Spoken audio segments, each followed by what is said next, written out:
तो good morning student. आज हम लोग देखेंगे कि सेट के आय बारे में सेट में होता है। जैसे हम लोग पिछले क्लास में देखे थे कि जैसे सेट को रोस्टर फॉर्म में कैसे बदला जाए। ठीक है, सेट को रोस्टर फॉर्म में कैसे बदला जाए। ठीक है, आज हम लोग जानेंगे कि सेट को सेट बिल्डर फॉर्म में कैसे बदला जाए। किसमें बदला जाए?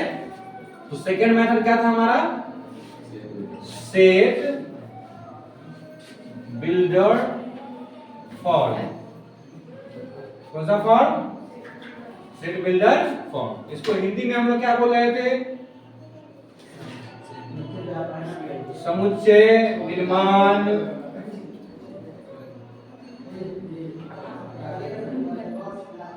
रूप। समुच्चय निर्माण। इसमें क्या होता है कि जैसे हम लोगों को सेट के जो एलिमेंट होते हैं, सेट के जो एलिमेंट होते हैं उसको हमको क्या करना पड़ता है? एक निश्चित ढंग से लिखना पड़ता है। क्या करना पड़ता है? एक निश्चित ढंग से लिखना पड़ता है। जैसे कि हमारे पास एक सेट है दिया हुआ है। ठीक है,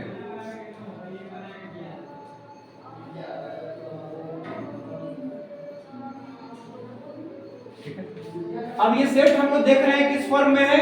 रोस्टर फॉर्म में है। किसमें है?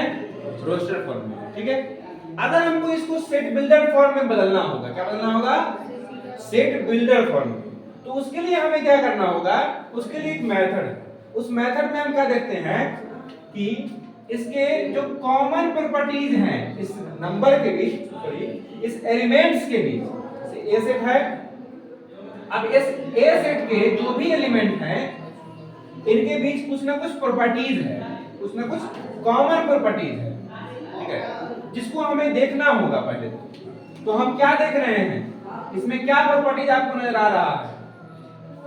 और प्रॉपर्टीज क्या होना चाहिए कि सब में कॉमन होना चाहिए। क्या होना चाहिए? तो कॉमन बात इसमें क्या है? ये सब क्या है? नेचुरल नंबर है। क्या है? उसके बाद ये सब क्या है? 6 से छोटे नेचुरल नंबर है। क्या है? तो अगर कोई आपसे पूछेगा कि 6 से छोटा नेचुरल नंबर कौन है, तो आप किसको बताइएगा? कहिएगा सर 1 होगा, सर 2 होगा, 3 होगा, 4 होगा और 5। तो आप बता सकते हैं। तो एक प्रॉपर्टीज हम लोग इसमें खोज दिए। ठीक है, उसके बाद प्रॉपर्टीज को एक नियम के अनुसार लिखा जाएगा। क्या नियम होगा? तो देखिए,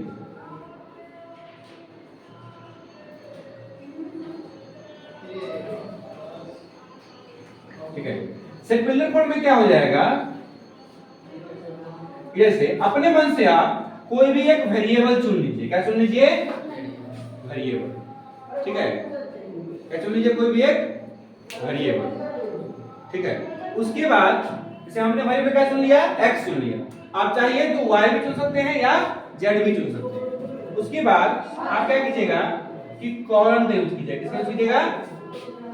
लेकिन कॉलम को मैथ में क्या बोलते हैं? Such that. क्या बोलते हैं? Such that. ठीक है, इसको हिंदी में क्या बोलेंगे? इस प्रकार है। क्या है?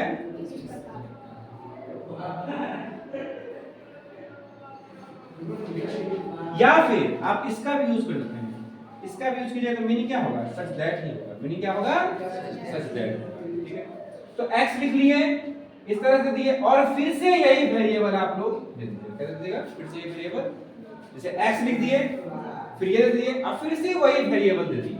इतना सभी क्वेश्चन में आप कर सकते हैं, कोई दिक्कत नहीं है आपको। उसके बाद जो इसमें आपको कॉमन प्रॉपर्टीज नजर आया है, क्या नजर आया है?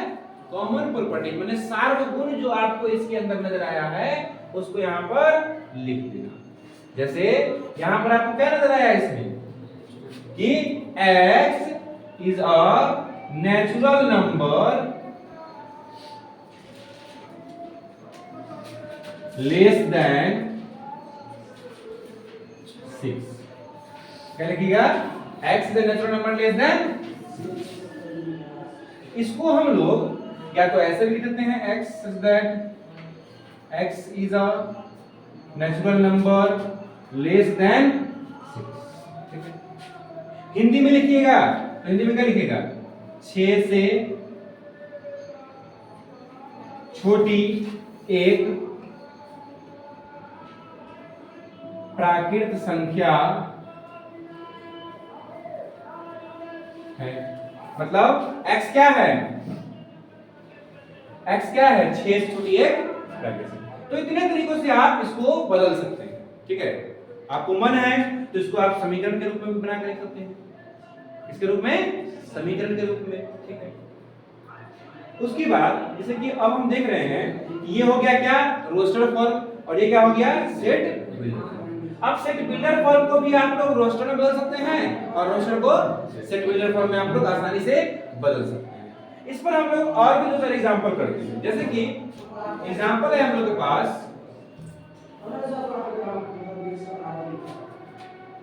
जैसे हम लोग के पास बी सेट है और उसमें दिखा रहा है क्या कि 1 है, 4 है, 9 है, 16 है एंड सो ऑन 100 तक। कहां तक है? 100। ठीक है, तो हम क्या देख रहे हैं इसमें? सबसे पहली बात तो ये है कि हमको कुछ कॉमन बातें हैं जो हर एक सेट बिल्डर में हमको लिखनी है। वो है एक वेरिएबल लिखना। क्या लिखना? तो सबसे पहले अगर इसको हम सेट बिल्डर फॉर्म में बदलेंगे तो क्या होगा? इसका नाम तो नहीं बदलेगा। जैसे अगर ये रोस्टर फॉर्म में पहले से है, अगर इसको सेट बिल्डर में बदलेंगे तो क्या इसका नाम बदल जाएगा? क्या? जैसे इसका नाम अभी क्या है? बी। अब क्या हो जाएगा? अभी भी बी ही रहेगा। ठीक है, उसी प्रकार जैसे आप कपड़ा कैसा भी पहन लीजिए, नाम आपका वही रहेगा। ठीक है, चलिए अब देखिए क्या होगा कि हम लोग वेरिएबल चुनते हैं। जैसे x ले लिए, क्या ले लिए? x, सच दैट फिर से वही वेरिएबल लिखते हैं। अब आपको ये क्या लग रहा है? क्या नजर आ रहा है इसमें आपको? देखिए तो जब पहला एलिमेंट क्या है? 1 है, फिर दूसरा क्या है? फिर क्या है? इसमें हम देख रहे हैं कि ये क्या है? 1 का स्क्वायर है। किसका स्क्वायर है? अगर 1 का स्क्वायर करेंगे तो 1 आएगा, तो फिर ये किसका स्क्वायर है? देख रहे हैं किसका स्क्वायर है? 2 का स्क्वायर है। ये किसका स्क्वायर है? 3 का स्क्वायर है। ये किसका स्क्वायर है? इसी प्रकार कहां तक है? ये 10 के स्क्वायर। यानी कि ये सारा का सारा जो नंबर, इसके अंदर जो एलिमेंट है वो क्या है? कि प्राकृत संख्याओं का वर्ग। क्या है? प्राकृत संख्याओं का, इसका वर्ग है प्राकृत संख्याओं का वर्ग। ये 1 का स्क्वायर हो गया, ये 2 का स्क्वायर हो गया, ये 3 का स्क्वायर हो गया। इस तरह से ये कहां तक है?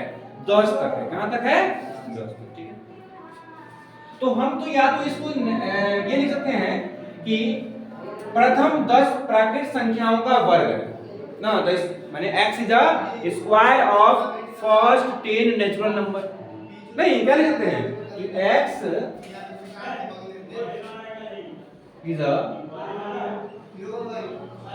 Square of first 10 natural number.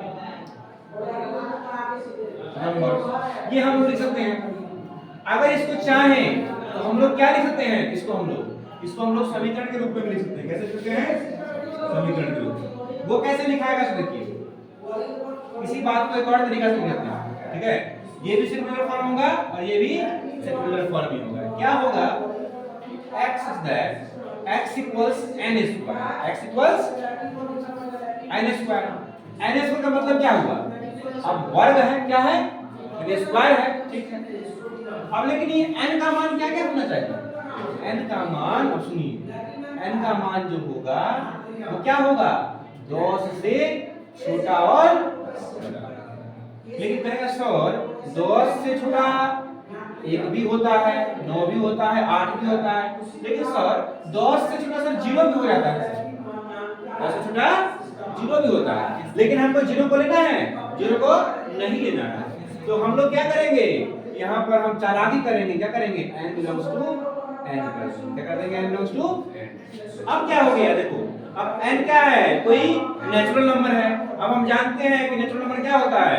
1 से शुरुआत होती है और 10 से क्या है? यहाँ दिया हुआ छोटा है। 10 से क्या है?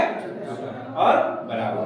यानी 1 से लेकर के 10 के बीच का नंबर है जिसका क्या है? स्क्वायर दिया हुआ है। क्या दिया हुआ है? क्योंकि n का मान अगर 1 रखेंगे, n का मान क्या रखेंगे? तो 1 का स्क्वायर कितना चलाएगा? 1 चलाएगा। फिर n का मान 2 रखेंगे, n का मान क्या रखेंगे? 2। देखा, देखो तुम भी, n का मान क्या हो जाएगा? चलो बताओ, n का मान 2 रखेंगे तो कितना होगा? जल्दी बताओ।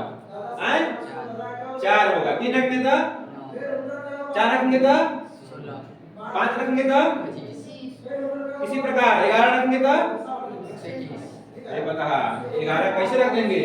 n का मान कितना है? 10 से छोटा और बराबर है तो 11 कैसे रख देगा रे? हाँ तो n का मान कहाँ तक रखना है? इस सब के लिए 10 तक ही रखना है। कहाँ तक रखना है? 10 तक। बात समझ रहे हैं? कोई दिक्कत नहीं है, कोई समस्या नहीं है। Pause the video, note it down. ठीक है, तो आगे हम लोग देखते हैं इस पर कुछ एग्जांपल्स। ठीक है, उस एग्जांपल्स को आप लोग कीजिए।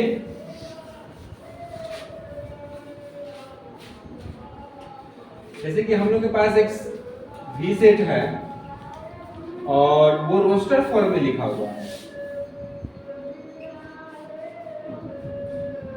अब कहेगा सर इसमें हम कौन सा प्रॉपर्टी देखें? सर तो कुछ ना कुछ तो है इसमें, जरूर है कुछ ना कुछ प्रॉपर्टी इसमें जरूर। दिमाग लगाइए आप लोग कि कौन प्रॉपर्टीज है। मेन तो क्या है कि सेट बिल्डर फॉर्म में अगर बदलना है तो क्या देखना है? प्रॉपर्टी को ही देखना है। किसको देखना है? प्रॉपर्टी को। तो यहाँ पर देखिए इस सेट में हम लोग को कौन सा प्रॉपर्टी नजर आ रहा है एलिमेंट के बीच? हाँ क्या है कि ये इंग्लिश अल्फाबेट का स्वर अक्षर माने वोवेल लेटर है। क्या है? Vowel letter. वोवेल लेटर जानते हैं? वोवेल लेटर किसको बोलते हैं? ए ई आई ओ, ये सब क्या हो गया? वोवेल लेटर है ना। तो एक कॉमन प्रॉपर्टी है कि नहीं है?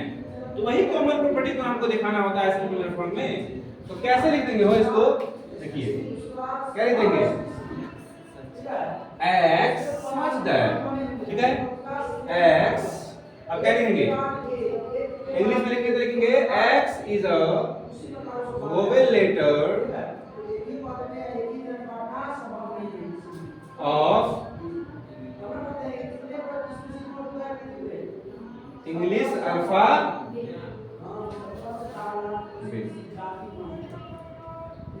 ठीक है, हिंदी में लिखेंगे तो क्या लिखेंगे? x अंग्रेजी वर्णमाला का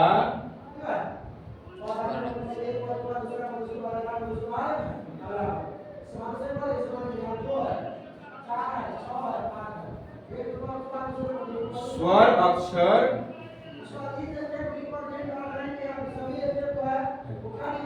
क्या है? x क्या है? अंग्रेजी वर्णमाला का स्वर अक्षर। स्वर अक्षर जानते हैं कौन है? जो अंग्रेजी वर्णमाला में ए ई आई ओ। तो आप लोग आसानी से रोस्टर को सेकुलर में बदल सकते हैं ना? हो कोई समस्या नहीं ना होगा? चलिए उसके बाद अब हम लोग देखिए, आप लोग अगर कोई बुक बनाते हैं तो अब उसमें क्वेश्चन होगा रोस्टर से सेकुलर में बदलिए और सेकुलर से रोस्टर में। तो आप लोग दोनों समझ चुके हैं, रोस्टर से सेट बिल्डर, सेकुलर से रोस्टर, कोई दिक्कत नहीं है। आप लोग क्या कीजिएगा कि एनसीईआरटी का बुक अगर होगा तो उसमें एक्सरसाइज 1.1 का सारा क्वेश्चन शुरुआत तो बनाए होंगे, लेकिन जो रोस्टर टू सेट बिल्डर होगा या सेट बिल्डर टू रोस्टर होगा उसको आप लोग बना के देखिएगा। आगे हम लोग पढ़ते हैं। अब हम लोग सेट के टाइप्स के बारे में पढ़ेंगे। किसके बारे में पढ़ेंगे? सेट के टाइप्स के बारे में। सेट का टाइप्स क्या क्या होता है, ठीक है, देखते हैं हम लोग।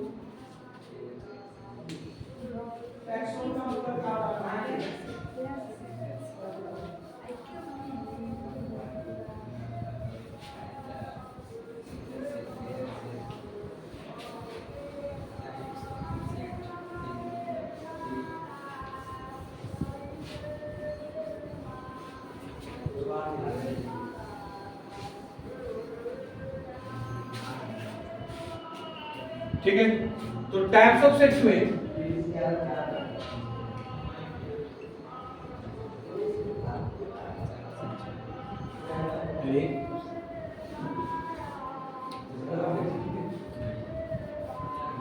समुच्चयों के प्रकार,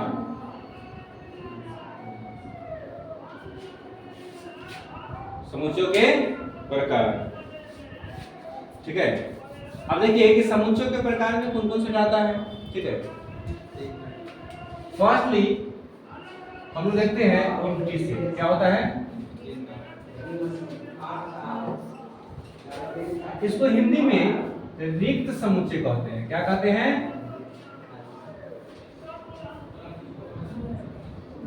रिक्त समुच्चय। दूसरा होता है फाइनाइट सेट। इसको हिंदी में परिमित समुच्चय कहते हैं। ठीक है। अच्छा, अब कहिएगा सर एमपी सेट का हम कहीं और कुछ और भी नाम पढ़े हैं, तो वो सारा नाम हम जब इसको पढ़ाएंगे एमपी सेट के बारे में तो बता दूंगी इसका और भी क्या नाम होता है। जैसे इसका नाम नल सेट भी होता है, इसका नाम व्हाइट सेट भी होता है ना, बात समझ रहे हैं। जीरो एलिमेंट भी सेट होता है।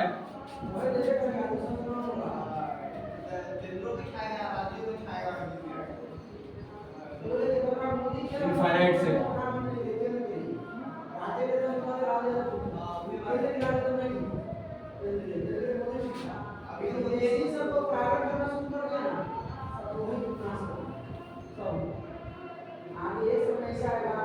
सिंगलेटॉन सेट। क्या है?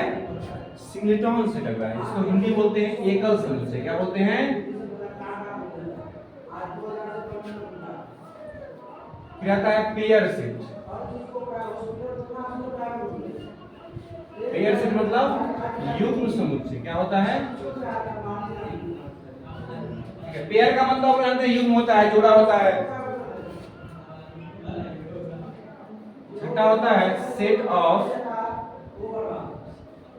सेट्स या फैमिली ऑफ सेट्स।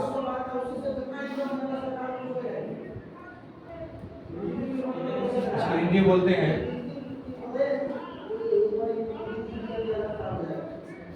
समुच्चयों का समुच्चय। सातवां होता है इक्विवेलेंस सेट,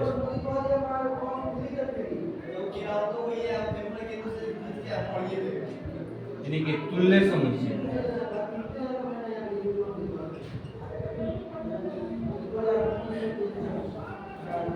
लास्ट होता है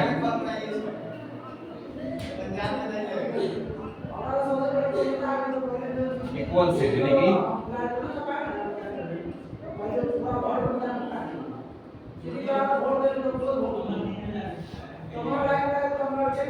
समान समुच्चय। तो इस प्रकार से हमारे पास कुल 8 सेट के टाइप होते हैं।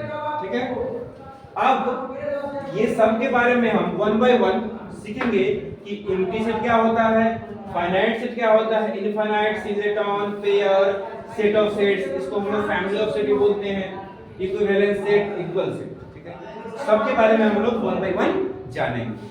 ठीक है, तो फर्स्ट आपका क्या है? Empty set. फर्स्ट क्या है आपका? आप लोग नोट कर लीजिएगा इसको। फर्स्ट क्या है आपका? Empty set.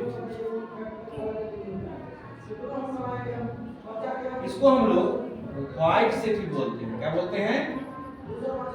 या इसको हम लोग नल सेट। ठीक है, हिंदी में इसका रिक्त समुच्चय बोल सकते हैं, शून्य समुच्चय बोल सकते हैं। ठीक है, शून्य एकक समुच्चय। ठीक है, अब देखिए कि इसको कहते हैं एम्प्टी सेट। नाम से ही पता लग रहा है एम्प्टी मतलब खाली। तो क्या होता है? खाली। जैसे आप जानते होइएगा कि खाली का अर्थ है जिसमें कुछ नहीं, इसमें क्या हो? कुछ नहीं। उसी प्रकार वैसा समुच्चय जिसमें एलिमेंट नहीं हो। ठीक है, वैसा समुच्चय जिसमें कोई भी अवयव नहीं है, जो एम्प्टी हो, एकदम वाइड हो, एकदम खाली हो। क्या कह सकते हैं कि the set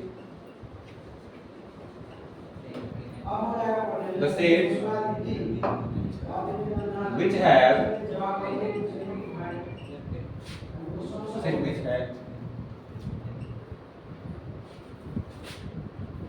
no element,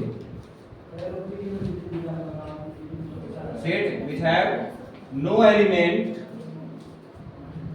is called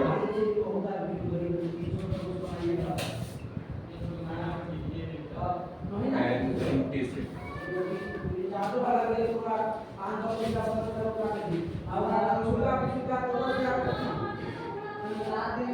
मतलब समुच्चय जिसमें क्या हो, कोई भी अवयव नहीं, मतलब अवयव हो ही नहीं, which have no element is called an empty set, जिसमें कोई भी अवयव नहीं। यानी कि हिंदी में क्या लिखेंगे, वैसा समुच्चय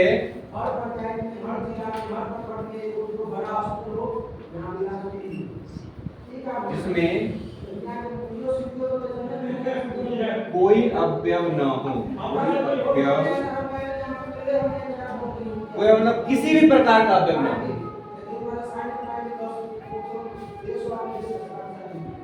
रिक्त समुच्चय कहलाता है।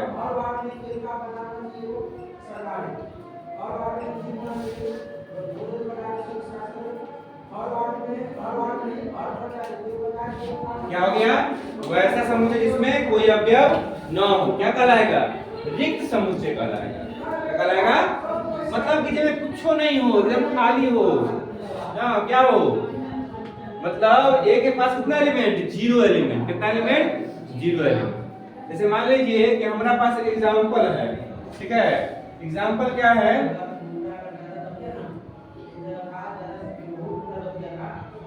कि कोई ए सेट है मेरे पास, ठीक, कह रहा है x is an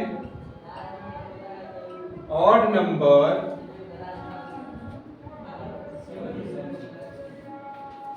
that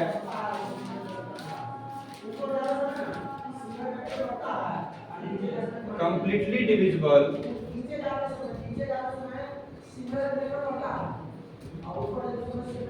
by 2। मतलब x क्या है, एक ऑड नंबर है, क्या है, और क्या है, 2 से कंप्लीटली डिविजिबल है। तो आप मुझे बताइए कि ऐसा कोई ऑड नंबर है जो 2 से कंप्लीटली डिविजिबल होता हो, माने 2 से पूर्णतः विभाजित होता हो।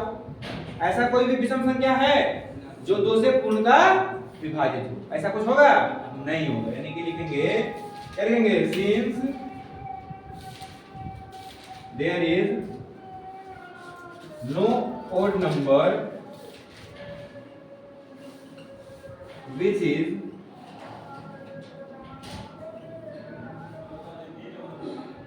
divisible by 2, therefore A has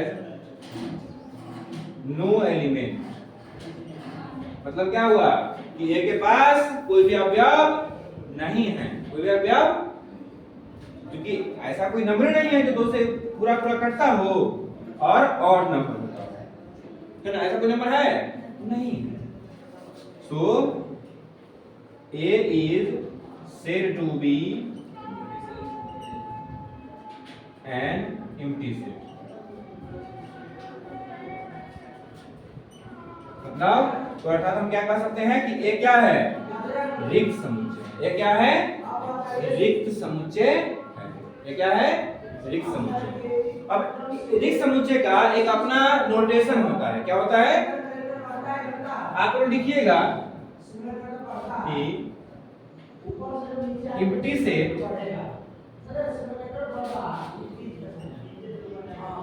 is denoted by 5, या इस तरह से, ठीक है, या तो इस तरह से होगा 5 होगा, और नहीं तो ये होगा, ठीक है।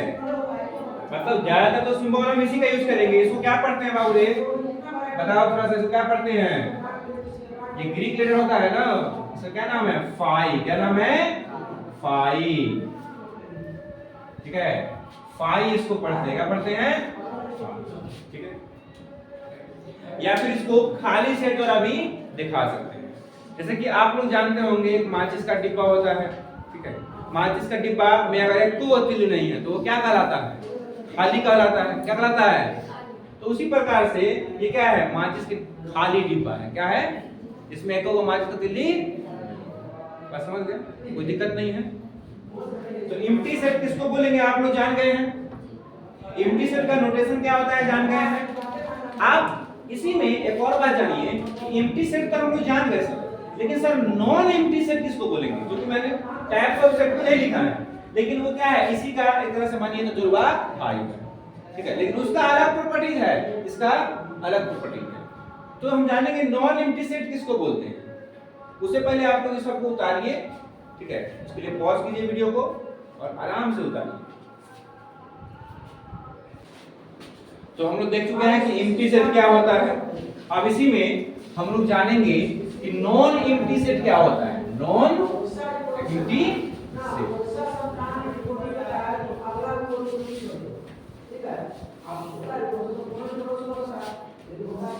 देखिएगा नोट में,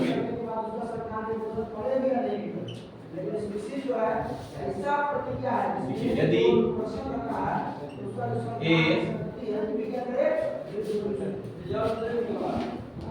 रिक्त समुच्चय न हो तो उसे अरिक्त समुच्चय कहते हैं। क्या कहते हैं?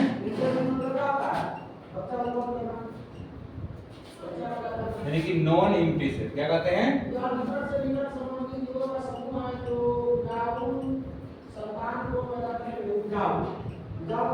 कहते हैं? Non empty. अच्छा, एक समुच्चय नहीं मतलब उसमें कम से कम एक अवयव जरूरी हो। कम से कम एक अवयव, एक से ज्यादा भी हो सकता है लेकिन कम से कम क्या हो? एक अवयव। यानी कि नॉन एम्प्टी सेट अगर जो कोई है, यानी कि यदि समुच्चय ए